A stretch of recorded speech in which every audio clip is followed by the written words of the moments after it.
Let's learn from the wisdom of Proverbs 19. Better a man whose walk is blameless than a fool whose lips are perverse. It is not good to have zeal without knowledge, nor to be hasty and miss the way. A man's own folly ruins his life, yet his heart rages against the Lord. Wealth brings many friends, but a poor man's friends desert him. A false witness will not go unpunished, and he who pours out lies will not go free. Many curry favor with a ruler, and everyone is the friend of a man who gives gifts, of course. A poor man is shunned by all his relatives. How much more do his friends avoid him? Though he pursues them with pleading, they are nowhere to be found. He who gets wisdom loves his own soul. He who cherishes understanding prospers. A false witness will not go unpunished, and he who pours out lies will perish. Verse 9, a false witness will not go unpunished, and he who pours out lies will perish. It is not fitting for a fool to live in luxury. How much worse for a slave to rule over princes? Verse 11, a man's wisdom gives him patience. It is to his glory to overlook an offense. Yes, we should always be overlooking offenses. That is a good little nugget right there.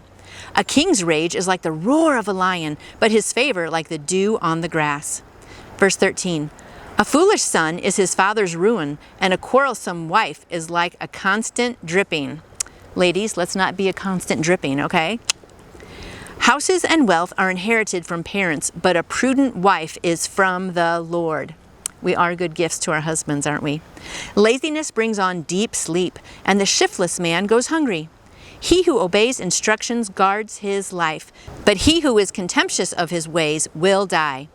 Verse 17, he who is kind to the poor lends to the Lord, and he will reward him for what he has done.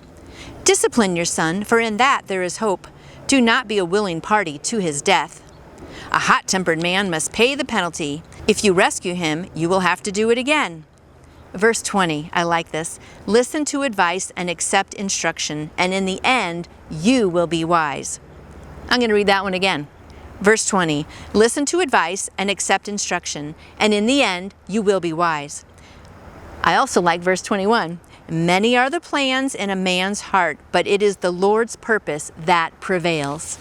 What a man desires is unfailing love. Better to be poor than a liar. The fear of the Lord leads to life. The one who rests content, untouched by trouble. The sluggard buries his hand in the dish, but he will not even bring it back to his mouth. Flog a mocker, and the simple will learn prudence. Rebuke a discerning man, and he will gain knowledge. He who robs his father and drives out his mother is a son who brings shame and disgrace. Verse 27, stop listening to instruction, my son, and you will stray from the words of knowledge. A corrupt witness mocks at justice, and the mouth of the wicked gulps down evil. Penalties are prepared for mockers, and beatings for the backs of fools. These have been wise words from Proverbs 19. And I would love to answer any questions you may have about faith in Jesus. You can contact me through my website, nancyjoytoyou.com. I hope you have a blessed day living for Him.